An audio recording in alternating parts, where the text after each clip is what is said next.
He reached out between the shadows of the hall, and I felt the entire universe hold its breath. The iron of the necklace pulsed against my skin as his fingers almost touched me. Almost. There were lines even a king dared not cross, at least not in plain sight. I heard my stepmother's whisper behind me. "He'll tire of this game, you bastard. The throne doesn't belong to those who kneel." But I saw something in his eyes that night. Something beyond power and the crown. Something that was perhaps older than the kingdom itself.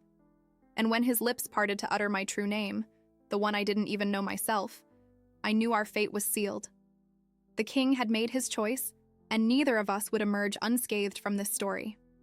Before we dive into this tale, leave a comment with a rating from 1 to 10 and tell us what city you're tuning in from. May this moment bring reflection and emotion to your heart. I still remember the sound that silenced the entire hall. It wasn't my body falling. It was the echo of shame that preceded the fall. The ceremony was supposed to celebrate the new cycle of alliance between the houses. But for me, it was just the stage for a humiliation everyone seemed to be waiting for. The dress they forced me to wear was too tight, too embroidered, too heavy for someone who never had the right to choose. I felt the fabric press against my ribs as if to suffocate what dignity I had left. And when the muffled laughter of one of the ladies echoed, I realized it wasn't the fabric that was suffocating me. It was the collective gaze, their pleasure in watching the little low-born girl stumble before the nobility. They spoke my name as if spitting an insult. "Her," they said, "the bastard of the northern clan." I, who was born without blessing, without lineage, without the right to speak, was just a shadow amidst the glitter of jewels. I remember the weight of the ceremonial crown in the regent's hands, golden, cold, distant, and the bitter certainty that I would never touch anything like it without being a subject of scorn. The air was thick, the candles melted in slow silence, and the murmur of voices grew like a swarm around me. And then, before any gesture of compassion could exist, the floor received me. The world dissolved into a blur of lights and whispers. I fainted. Not from weakness, but because my body decided to flee a destiny my soul already knew. When I woke, the hall was different. The cold enveloped me, and the scent of burnt wax still lingered. There were distant voices, but all seemed trapped in the same astonishment. It took me a while to understand. He was there. The king. The one whose mere presence transformed the air into reverence. His shadow covered the marble, and even the most arrogant fell silent before him. I had never dared to look directly at him, but that night, when I raised my trembling eyes, I saw something impossible. He was kneeling, before me. No one understood the gesture, least of all me. The moon, from above, filtered its light through the high windows, as if witnessing a secret vow. There was a stony silence between us, a silence that screamed louder than any command. The king, with his cloak open and his gaze intense, held something in his hands, the necklace I had lost in my fall. A small piece of dark iron, seemingly worthless, but bearing the symbol of the forgotten clan from which I descended. He knew. And at that instant, all eyes turned not to the fallen low-born girl, but to the kneeling sovereign. It was there that the story began to turn. My stepmother, with her smile cracked with fury, disguised her astonishment under a veil of false concern. The ladies whispered, wondering what could have led a king to touch a low-born woman. And I, still on my knees, realized that power was sustained not just by blood or titles, but by the fear others had of the inexplicable. His gesture, simple, devastating, made the foundation of those golden walls tremble. No one dared to laugh. No one dared to breathe loudly. The following days were a minefield. I felt the weight of stairs multiply, and in every corridor I walked, whispers came like sharp blades. They said I had enchanted the king, that my fate was calculated, that my blood carried ancient secrets. I said nothing. The moon, witness to everything, now seemed closer to me, as if whispering that shame could be a weapon, and silence, a shield. And as the rumors grew, his figure, the man everyone feared, began to appear in the places where I tried to disappear. I would find myself alone on the cold balconies, and it was there that I would feel him approach. The sound of his boots, the faint scratch of metal against stone, the scent of wood and smoke that accompanied him. He offered no words of comfort, nor apologies. He just stayed.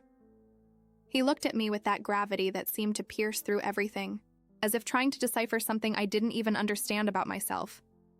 On one of those nights, the wind lifted the balcony's drapes and made the necklace clatter against my chest. He reached out, almost touching, but stopped before contact. The tension between the gesture and the refusal was more intense than any touch. His counselors warned him. The ladies ridiculed him in silence. The court expected him to cast me aside, to resume his position as king, and not as a man. But something in his eyes said that the order of things had already been broken. The ceremony that exposed me, that made me fall, now made him a prisoner of an enigma that no decree could dissolve. And I, who once feared even my own voice, began to walk with my head held high through the corridors.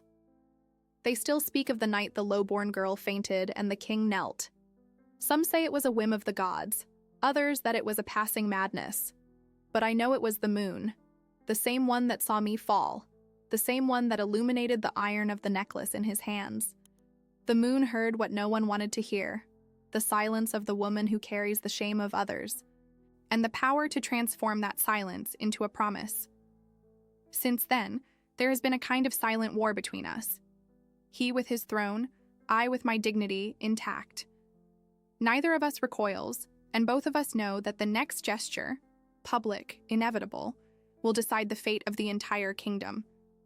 Because what began as humiliation now burns as a premonition, and the moon, faithful witness, remains high above, waiting for the moment when history will have to bend once again. That morning, the summons arrived like an icy whisper. The bastard must present herself in the council chambers.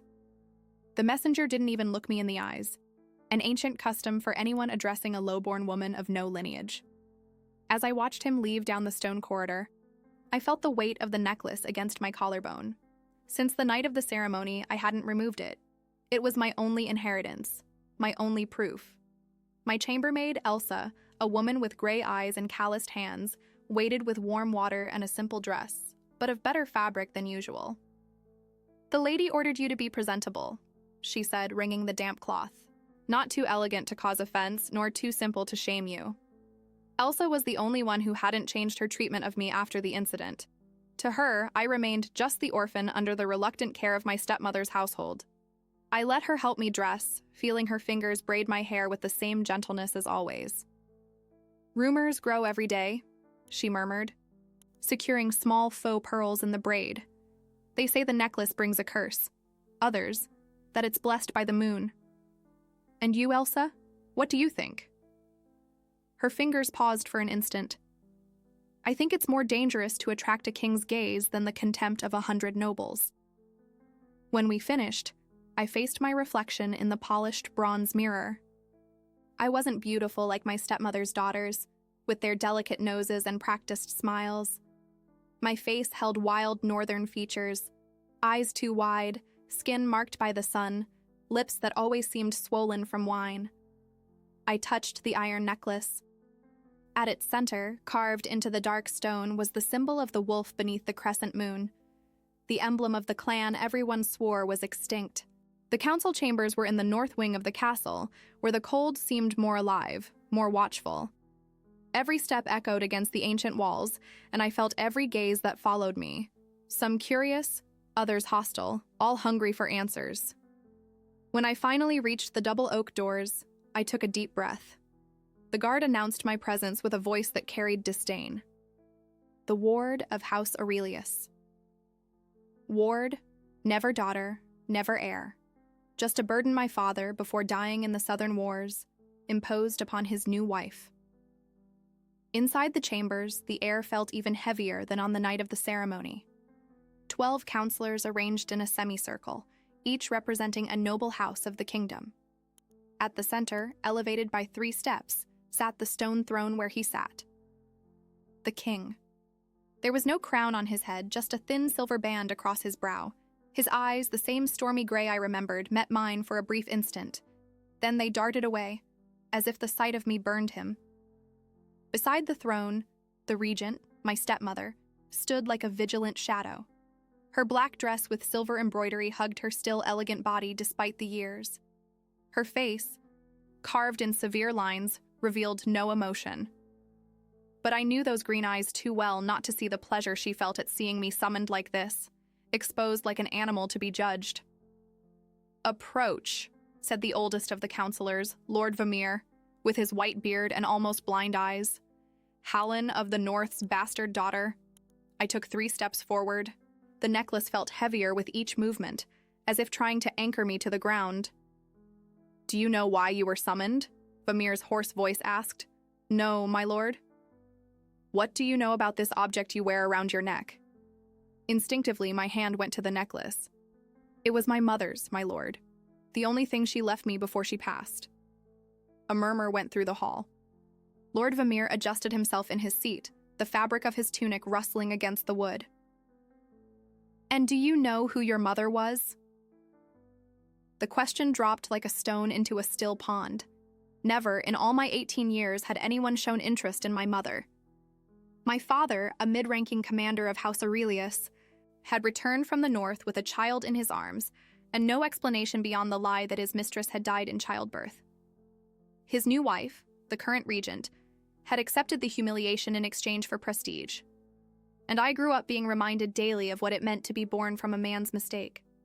"No, my lord. My father never spoke of her." Vermeer exchanged glances with the counselor to his right, a thin, hook-nosed man named Saris. "The symbol on your necklace," Saris said with a voice that seemed to slither like a snake, "belongs to the Lunari clan." The name ignited something in me, a buried memory, an ancient dream of whispered words. Lunari. I could almost hear the word echoing in a voice that wasn't mine, in a language I shouldn't know. "The Lunari," Saris continued, "were exterminated during the Northern Rebellion 20 years ago, exterminated for treason against the kingdom." The word exterminated hung in the air like smoke. "No Lunari survived," said another counselor, younger, with a scar cutting across his right eye. "Then," I ventured, feeling my throat dry, "there must be a mistake. If none survived." That's when the regent's voice cut through the air like a blade. "Unless your father lied.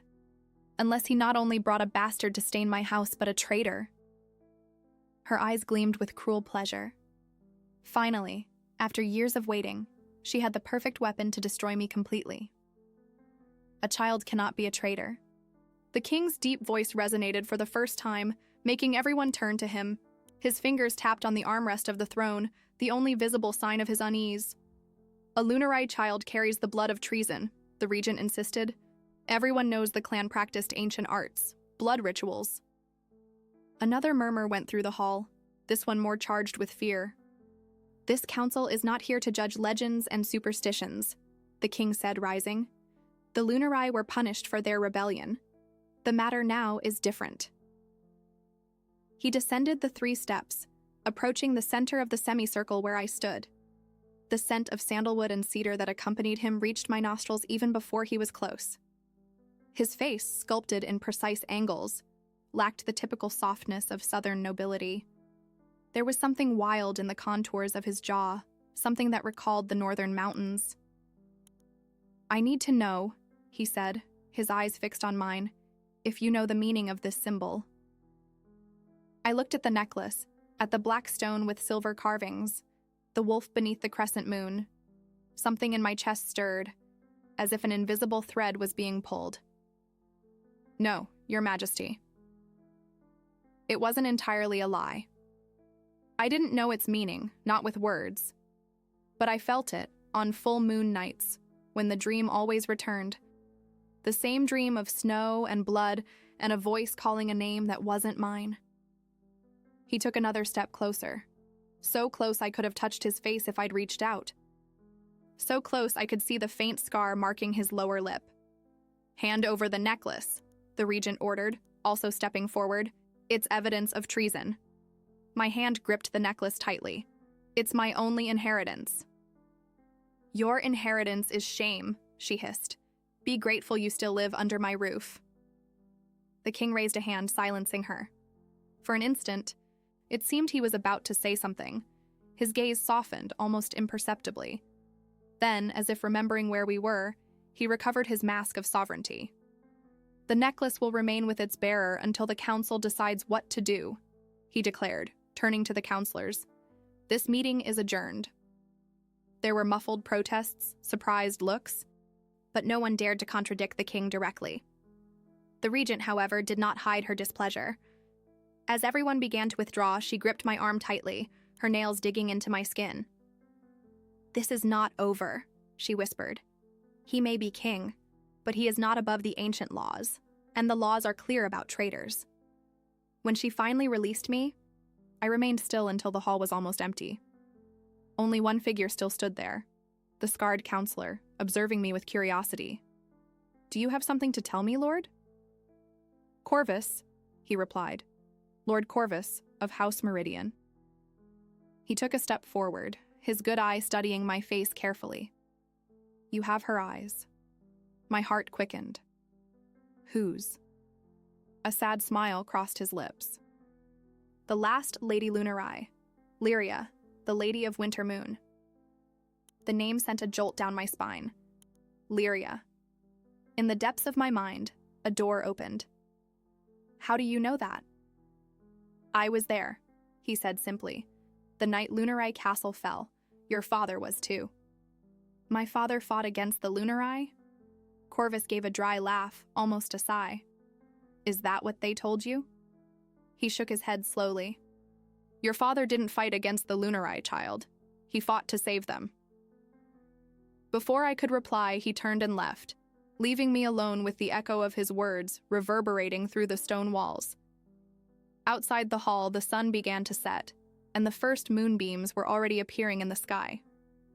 I touched the necklace once more, feeling it vibrate against my skin as if it were alive, as if it were responding to the call of the silvery light that was beginning to bathe the kingdom. Something had changed. On the night of the ceremony, when the king knelt, a door opened, and now, slowly, I was beginning to walk through it. In the ancestral library, where the scent of parchment and candle wax mingled in a perpetual dance, I found refuge in the days that followed. It was the only place in the castle where stairs didn't pursue me with such intensity, where whispers didn't cut me at every step. Among the tall shelves that held centuries of memory, I searched for answers. The Lunari clan. The few mentions I found were vague, as if someone had gone to great lengths to erase their existence from official records. In the chronicles of the Northern Rebellion, they were portrayed only as the rebels of the mountains, without any description of their customs, beliefs, or reasons for revolt. It was on a damp afternoon when the heavy sky threatened a storm that I found the first real clue.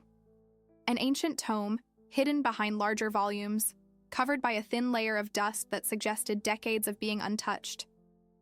Ancient Lineages of the North. Read the title in faded letters. As I turned its yellowed pages, my fingers trembled when I found a familiar illustration, the wolf beneath the crescent moon. "They were the guardians," a voice said behind me, startling me. It was Corvus, the scarred counselor. His footsteps were so silent I hadn't noticed his approach. "Guardians of what?" I asked, unable to hide the anxiety in my voice. He looked around, making sure we were alone, then sat in the chair opposite me.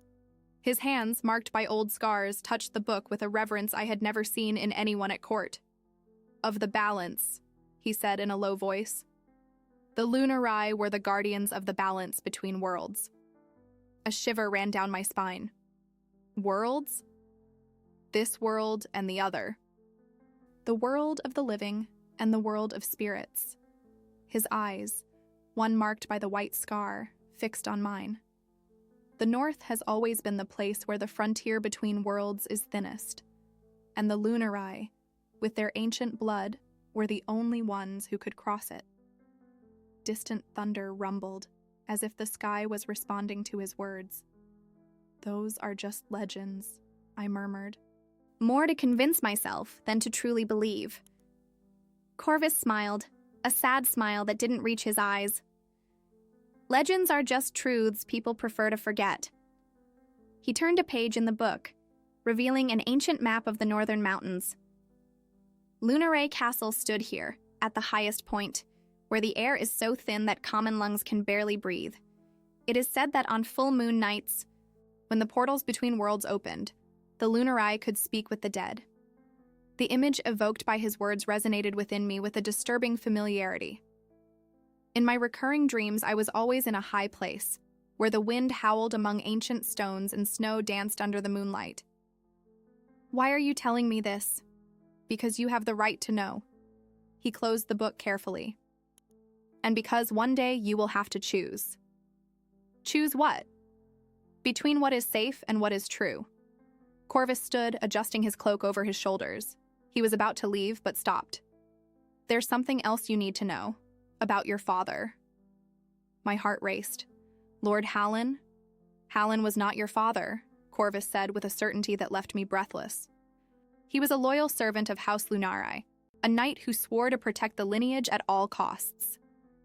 When the castle fell and the Lunari were massacred, Hallen found you, an infant, hidden in the ladies' chambers. He brought you south, claiming you were his bastard daughter, to protect you. The revelation fell upon me like cold water. But who were my parents then? Your father was Darian Lunari, the last Lord of the North, and your mother. He paused, as if weighing his words. Your mother was Lyria, the Lady of Winter Moon. The name echoed in my mind like a long-forgotten song. Lyria. I could almost see her face, though I had never met her. I could almost hear her voice calling to me in a language the wind had carried away. And what is my true name? I asked, barely recognizing my own voice.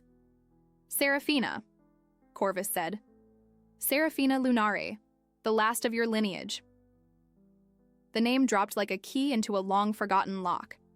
Something opened inside me, a certainty that came from the depths of memory, from a place before words. How can I believe you?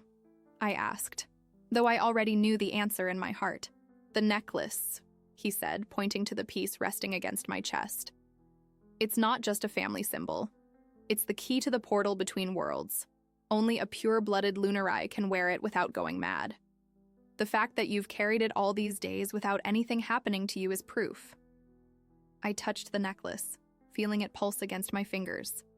Now I realized that what I had mistaken for the beating of my own heart was, in fact, the Black Stone's own pulsation. Why did the king kneel before me on the night of the ceremony?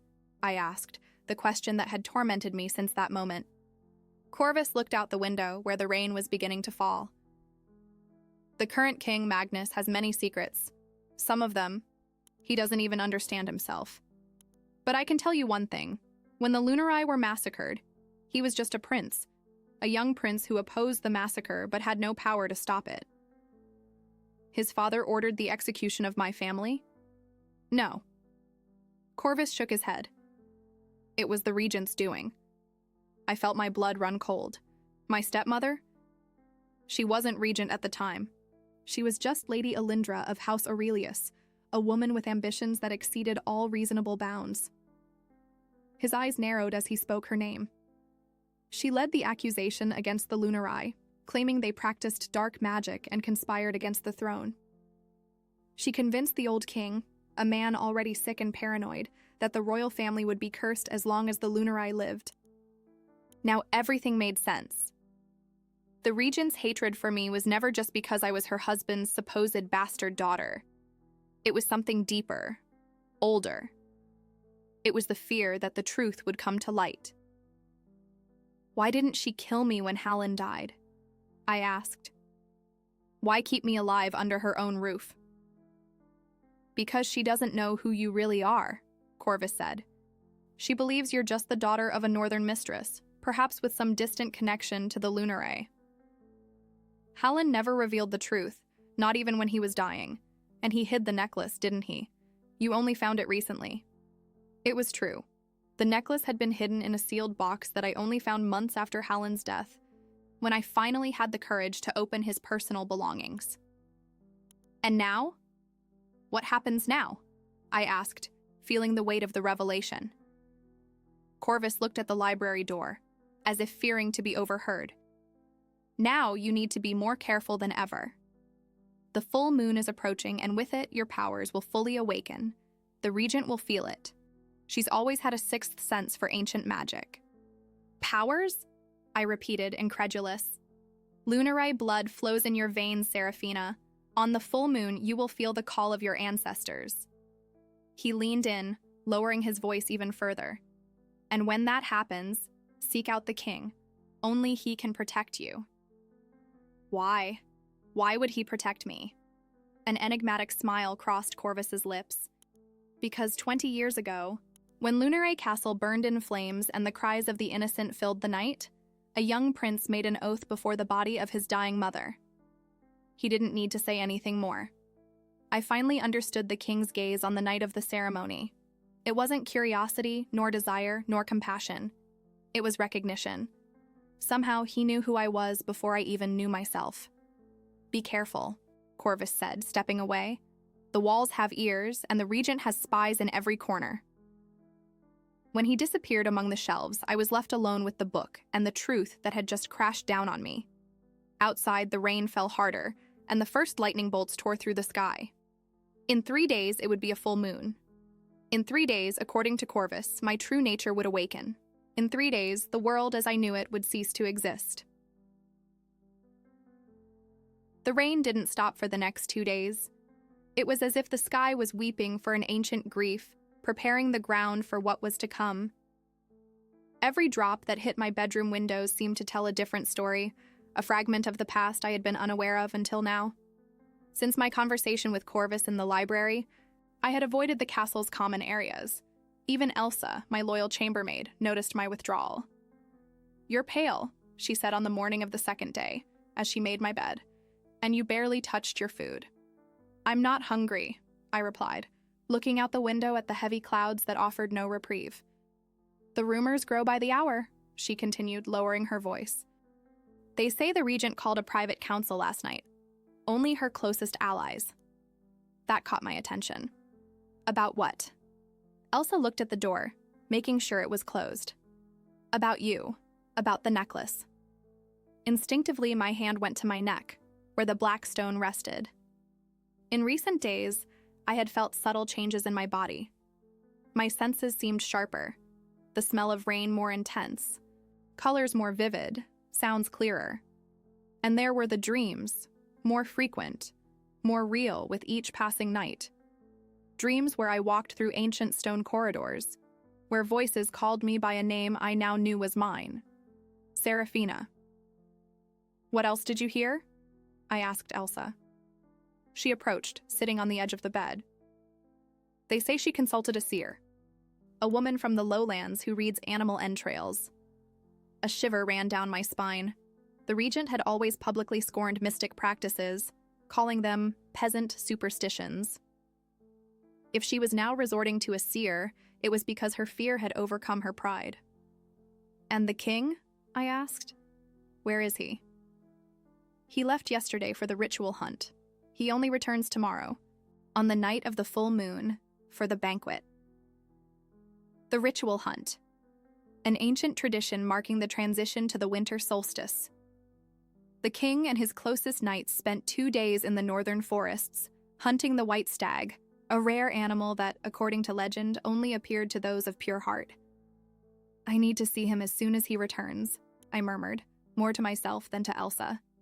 "That would be impossible," she said, frowning. "The banquet is only for the high nobility, and afterward the king retires for the renewal ritual." The renewal ritual. Another ancient tradition, where the king spent the night of the full moon in solitary vigil in the castle's highest tower, asking the gods for strength and wisdom for the coming year. The highest tower. Something stirred in my memory. In my dreams, I was always in a high place where the wind howled and the moon seemed so close I could touch it.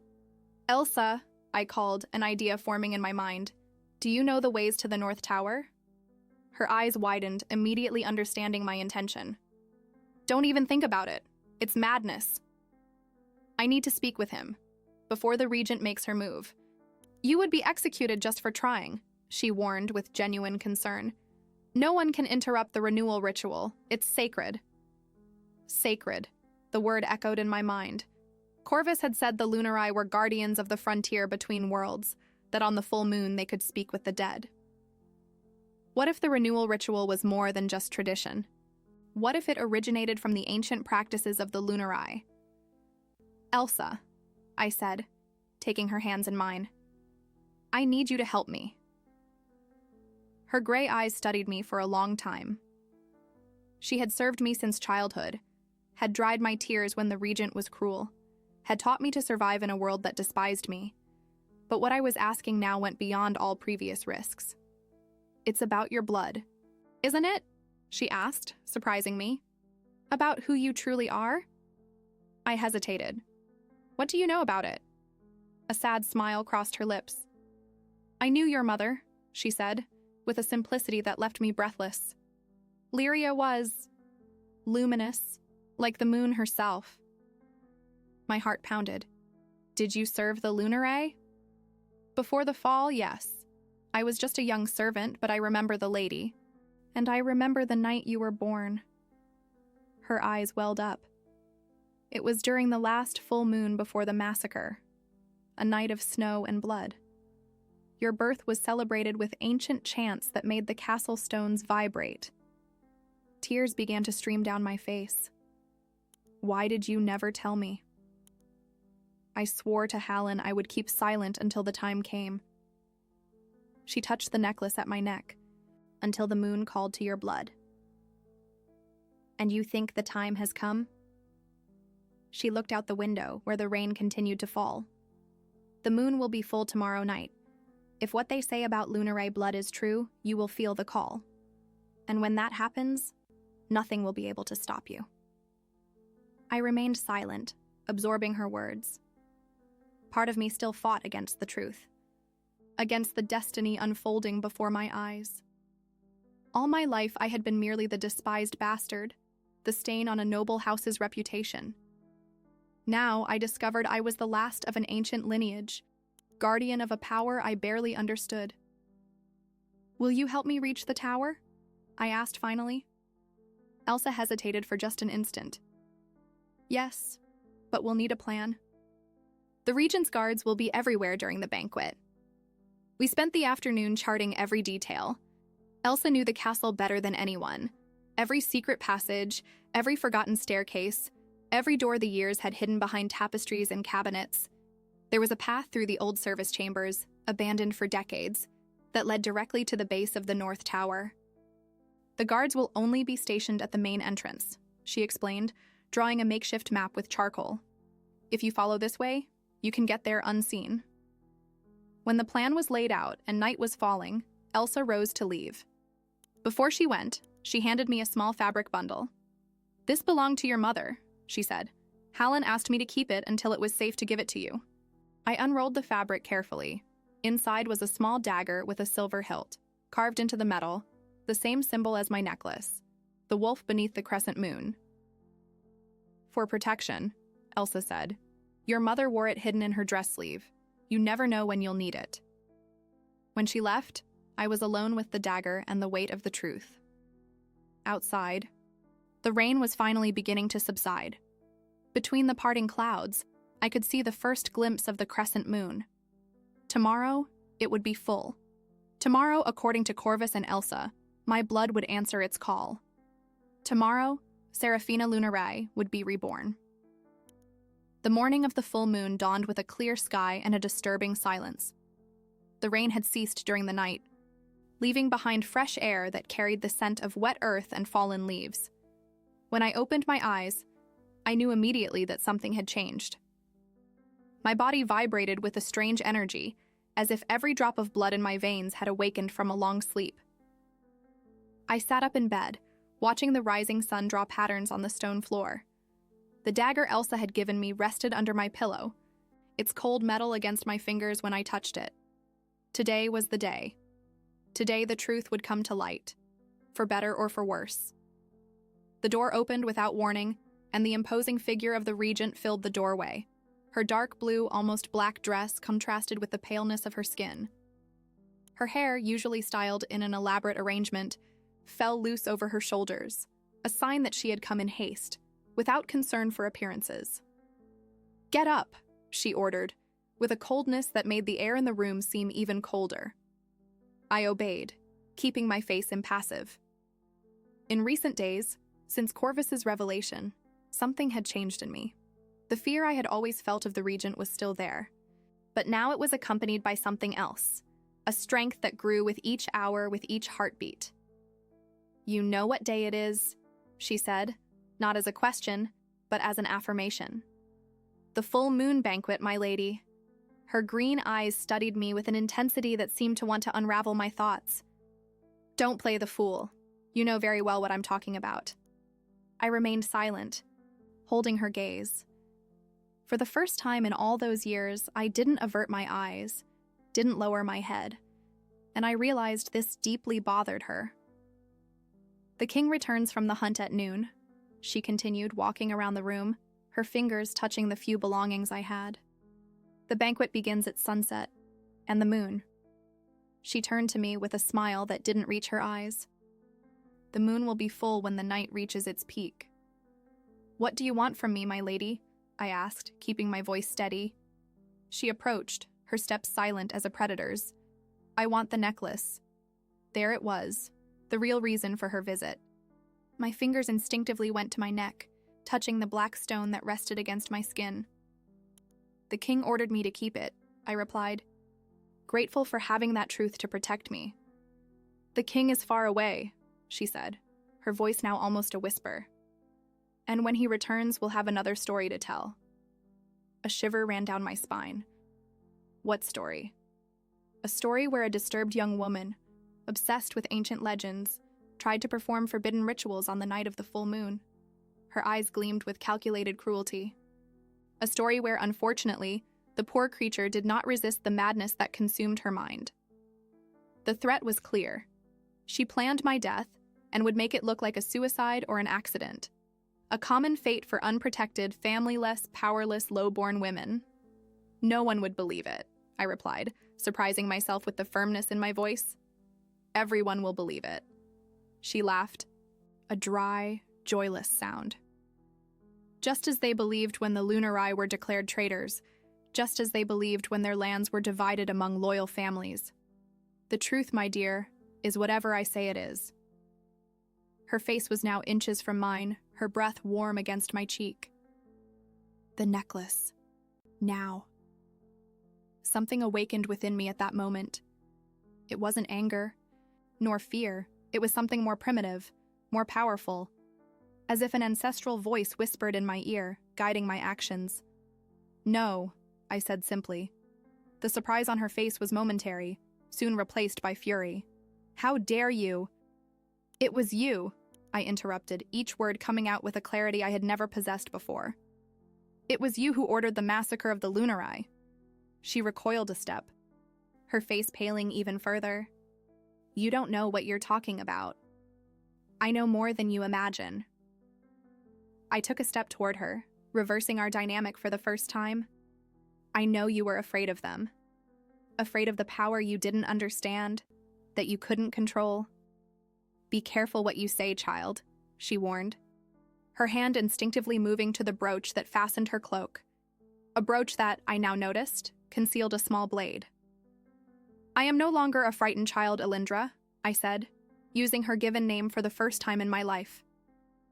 "I am Serafina Lunare, the last of my clan, and this necklace belongs to me by right of blood."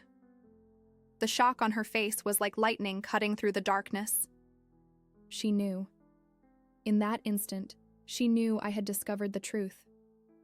"Then Hallen lied to the end," she whispered, more to herself than to me. "He kept the wolf's cub under my own roof." "He fulfilled a promise," I replied. "A promise made to my mother while Lunari Castle burned.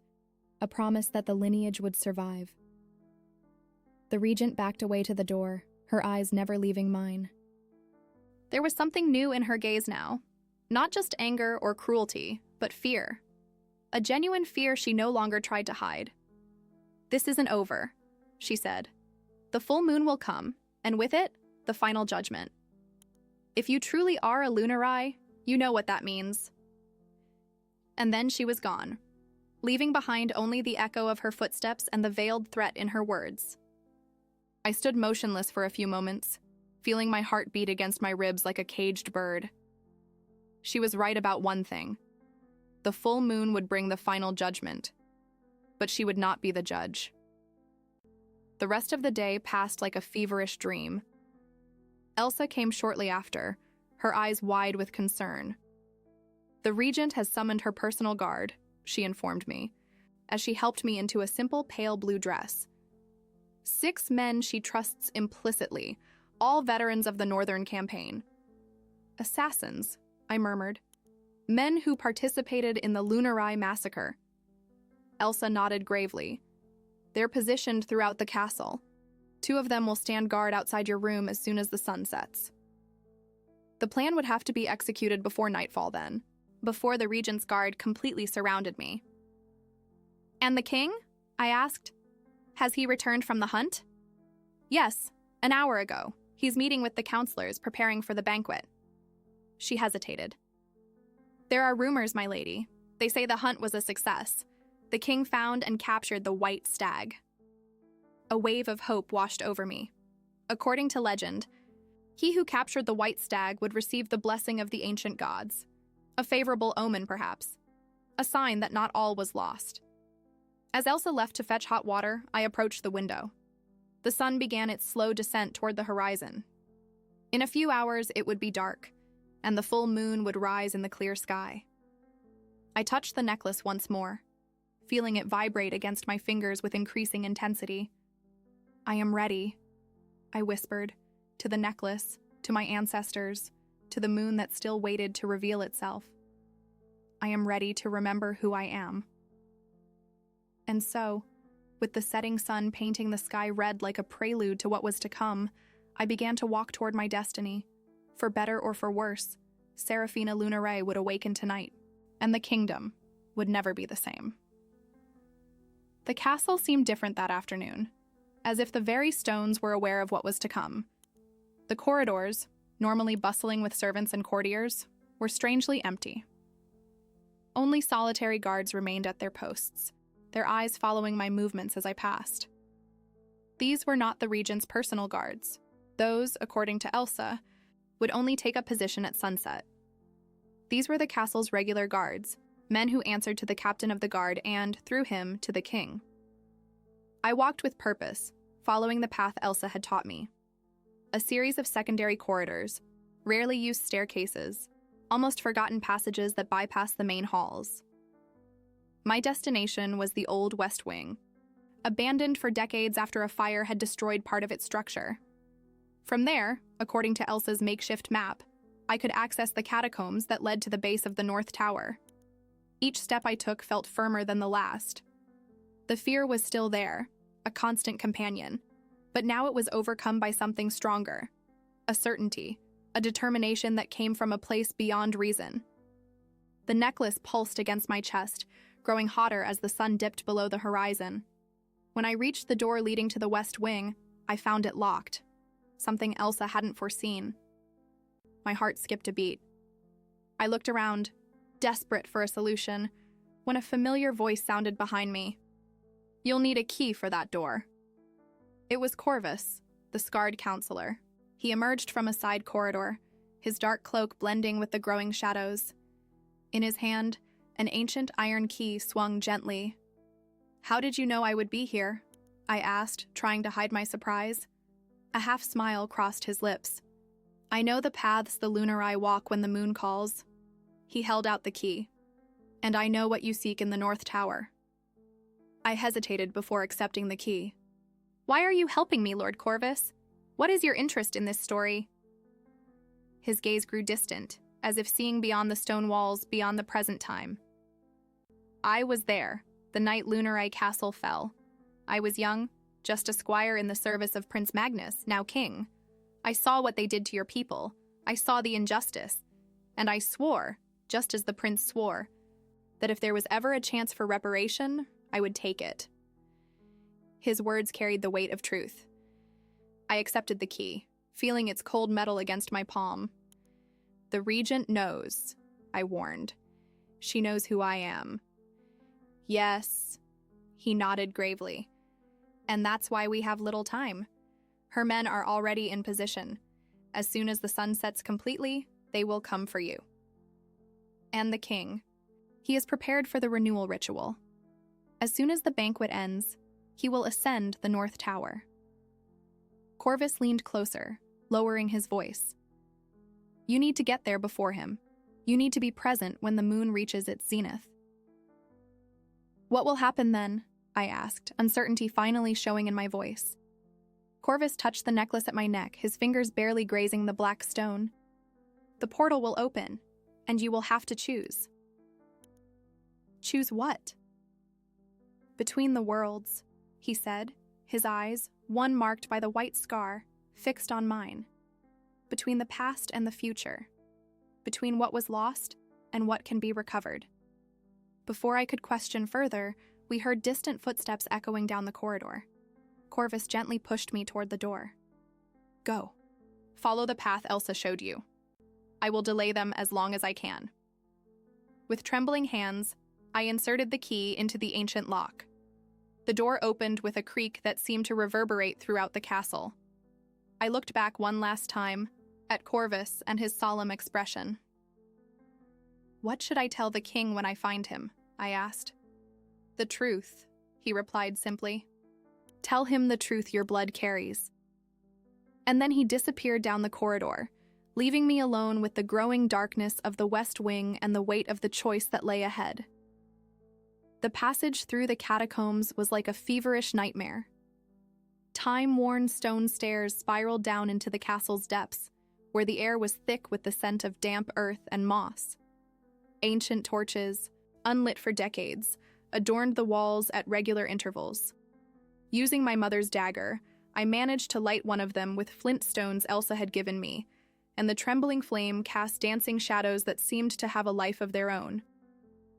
The tunnels stretched out like a labyrinth, but something within me, an ancestral memory perhaps, guided me with silent certainty.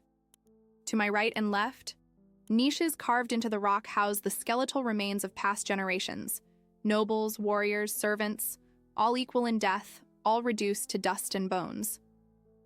Finally, after what seemed an eternity, I reached an ascending staircase that, according to Elsa's map, would lead directly to the base of the North Tower. The staircase was narrow, almost too steep to climb without using my hands for support. As I ascended, feeling the air grow colder and thinner with each step, I realized that the torchlight was no longer necessary. A diffuse glow came from above, growing brighter as I approached the top. When I emerged from the staircase, I found myself in a circular room of bare stone. The windows, tall and narrow as slits, allowed in the last rays of the setting sun, and the first silvery light of the moon beginning to rise on the opposite horizon.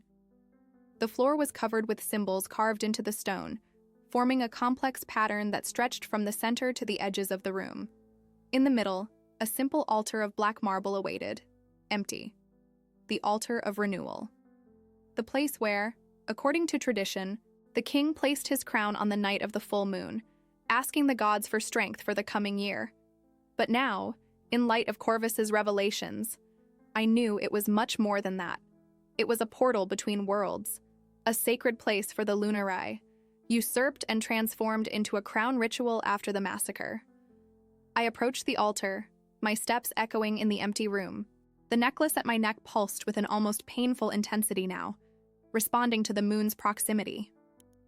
I touched the cold surface of the marble and, to my surprise, found a carving in the center, a depression that seemed tailor-made for the stone of my necklace. A noise on the staircase alerted me. Heavy footsteps ascending quickly, the metallic sound of armor in motion. I wasn't alone. I retreated into the shadows, my mother's dagger firm in my hand. The necklace felt like it was burning against my skin now, and I felt a growing hum in my ears, as if thousands of voices were trying to speak at once. The moon, almost full in the sky, sent a beam of silvery light that cut diagonally across the room, illuminating the altar like a beacon. The figure that emerged from the staircase was not what I expected. It wasn't the regent's guards, nor even the king.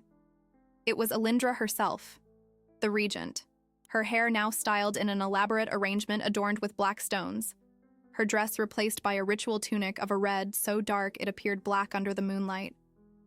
"I knew I would find you here," she said, her voice echoing in the circular room. Blood always returns to the source. I stepped out of the shadows facing her. You have no right to this place. This is a Lunari sanctuary. A cold smile crossed her lips. It is a sanctuary of power, child, and power belongs to those who have the courage to take it. She moved through the room with the grace of a predator, her eyes never leaving mine. You think I'm an usurper, don't you? That I destroyed your clan out of greed, out of fear. Her laugh was dry, humorless. You know nothing about the Lunari, about what they truly did on full moon nights.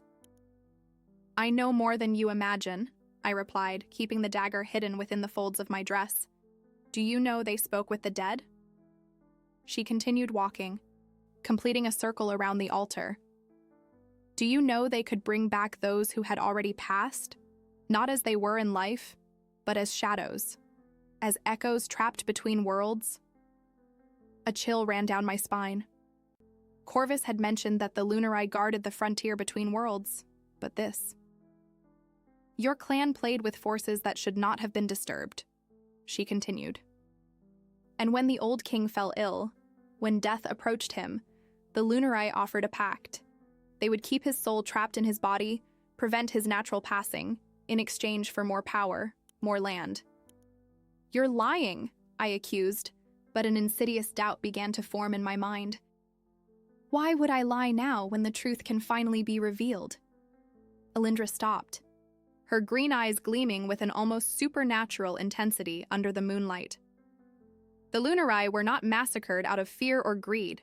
They were exterminated because they violated the natural order of things, because they tried to transform the king into an abomination, a creature trapped between life and death. Her words hit me like physical blows. Could it be possible? My own clan, my own lineage, had committed such sacrilege? And the necklace? I asked, my hand instinctively touching the stone that continued to pulse against my skin. What does it really do? Her smile widened, satisfied at having captured my interest, my doubt. It's the key, obviously, the key to the portal between worlds.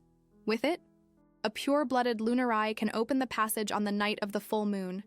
They can speak with the dead. Or bring them back. I looked at the altar, at the depression that seemed made for the stone of my necklace. Was this the truth? Was this the power that ran in my veins, the secret that had been denied to me all my life? That's why you want the necklace, I concluded, understanding finally forming. It's not just out of fear of what I might do. It's because you want the power for yourself. Alindra did not deny it. Imagine what could be done with such power. Imagine being able to consult all the great kings and queens of the past, to have access to their wisdom, their strategies, or turn them into puppets, I replied, the truth of her intentions clear now. Keep them trapped between worlds, using them as puppets for your own ends. Power is merely a tool, she said, taking a step toward me. It is the intention of he who wields it that determines whether it is a blessing or a curse. At that moment, the last ray of sun disappeared over the horizon, and the room was lit only by the moonlight, growing more intense as it climbed into the sky. The necklace at my neck vibrated as if it had a life of its own, and the hum of voices in my ears transformed into distinct sounds, ancient whispers in a language I did not know, yet somehow understood perfectly. Daughter of the North, guardian of the portal, the time of choice has come. The voice seemed to come from the very air, from the very stones of the tower. I looked at Alindra to see if she heard it too, but her face showed only determination and greed. Give me the necklace, she demanded, extending her hand. This is the last time I ask peacefully. At the same instant, I heard more footsteps on the staircase. Many footsteps this time. The Regent's personal guard, no doubt, coming to complete what had begun 20 years ago. The final extinction of the Lunari. That's when another figure emerged from the stairs. Not a guard, but the king. Magnus, in all his impressiveness, wearing not the ceremonial robes I expected, but a simple battle armor, unadorned save for the silver band on his forehead. His eyes, the same stormy gray that had stared at me on the night of the ceremony, now burned with an intensity that made the regent herself recoil. "This ends today, Alindra," he said, his grave voice filling the circular room like distant thunder. The regent turned to him, her posture subtly shifting from predator to courtier. "Your Majesty, you arrive in good time for the renewal ritual." "There will be no ritual tonight," he replied, stepping further into the room. "Not as in previous years." His eyes met mine briefly, and in them I saw something I didn't expect. A plea, a silent request for understanding. Then they refocused on the regent. "For 20 years I allowed this farce to continue," he went on, each word laden with controlled anger. "For 20 years. I ascended this tower on the night of the full moon, placed my crown upon this altar, and waited for the gods to give me a sign, an answer." "As tradition dictates," Alindra agreed, her mellifluous voice concealing the nervousness that was beginning to show in her eyes. "No." The word sounded like a sentence. "As dictates the lie you created, a lie built on the blood of innocence, on the blood of the Lunari." The regent paled but maintained her posture. "I did what was necessary to protect the kingdom, to protect your father from being transformed into an abomination." "My father was dying," Magnus retorted, his voice now softer, more dangerous. "The Lunari offered comfort in his final moments, not the immortality you claimed. They offered to allow him to bid farewell to those who had already passed before him. Nothing more." I watched the confrontation in silence, the necklace pulsing ever stronger against my neck, the voices in my mind growing clearer, more urgent. "The hour approaches. Daughter of the North, the portal awaits." The king continued to advance, each step deliberate, each word calculated. "You lied to my father. You lied to the council. You lied to the entire kingdom. And when you finally obtained authorization to act against the Lunari, you were not content with exile or imprisonment. You ordered a massacre." "They were dangerous!" Alindra exclaimed, abandoning her mask of serenity. "Their power was a threat to everything we had built." "The only threat was your ambition," Magnus cut in. "Your thirst for power. Your fear of being replaced, of losing the influence you had over my father." As he spoke, the king approached the altar. His eyes met mine again and this time remained fixed, conveying a message that transcended words. "For 20 years I have carried the weight of this lie," he said, now speaking directly to me. "For 20 years. I ascended this tower on the night of the full moon, not to ask for blessings from the gods, but to ask forgiveness from the Lunari. To ask forgiveness for my cowardice, for not having prevented what happened." The moonlight, now almost at its exact zenith, intensified with each passing moment. The silvery beam that cut across the room seemed almost solid, like a bridge of light connecting the sky to the altar. "And then, on the night of the ceremony, I saw the necklace," he continued, his gaze never leaving mine. "I saw the symbol of the wolf beneath the crescent moon, and I knew my chance for redemption had arrived." His words touched something deep within me, a truth I had always known without knowing I knew it. The necklace was not just a family relic, not just a symbol of power. It was a symbol of hope, of rebirth. The regent, realizing she was losing control of the situation, moved with the swiftness of a serpent. From within her tunic sleeves, she drew a curved dagger, its black metal absorbing the moonlight instead of reflecting it. "Enough!" she screamed, her face contorted in a mask of fury. "I will not allow the sacrifice of all these years to be in vain." She lunged at me, the blade cutting the air in a deadly arc. By reflex, I raised my mother's dagger, the silvery metal glinting under the moonlight. The blades met with a sharp clang that reverberated through the circular room. The king moved to intervene, but an invisible force stopped him. The beam of lunar light that cut across the room had intensified, creating an impassable barrier between him and us. It was just me and the regent now, trapped in a duel that had begun 20 years ago, when she ordered the death of my family. "You never understood the true power of the Lunari," I said, as I parried another strike of her dagger. "You never understood that it's not about controlling death, but about honoring it, about respecting the frontier between worlds." "Empty words from a dead lineage," she replied, attacking again. This time the black blade grazed my arm, leaving a superficial cut that burned like fire. Blood ran down my skin, dripping onto the floor where the ancient symbols were carved. The instant the first drop touched the stone, the carvings began to glow with a bluish light like veins of energy running through the room's floor. The blood awakens the portal, daughter of the North. The choice approaches. The voice in my mind was clearer than ever, and now I recognized its origin. It was my mother's voice. Lyria, the Lady of Winter Moon, the last guardian of the portal before me. The regent hesitated, her eyes wide as she saw the symbols glowing on the floor. "What are you doing?" she asked, fear finally showing in her voice. "What should have been done 20 years ago?" I replied, feeling a new strength flow through my veins. It wasn't anger. It wasn't a desire for revenge. It was purpose. It was destiny. I am restoring the balance. With a fluid movement, I tore the necklace from my neck. The black stone, now glowing with the same bluish light as the symbols on the floor, pulsed between my fingers like a living heart. "No!" Alindra screamed, lunging desperately, but it was too late. With a precise gesture, I placed the necklace in the depression at the center of the altar. The fit was perfect, as if the stone had finally returned to its home after decades of exile. The instant the necklace touched the altar, the moonlight, now at its exact zenith, intensified until it became almost blinding. The silvery beam that cut across the room expanded, engulfing the entire center of the tower. The symbols on the floor pulsed in unison, and the hum of voices in my mind transformed into a chorus, an ancestral chant that seemed to come from another world. "The portal is open, daughter of the North. The choice is yours." The king, motionless at the edge of the circle of light, watched with a mixture of awe and reverence.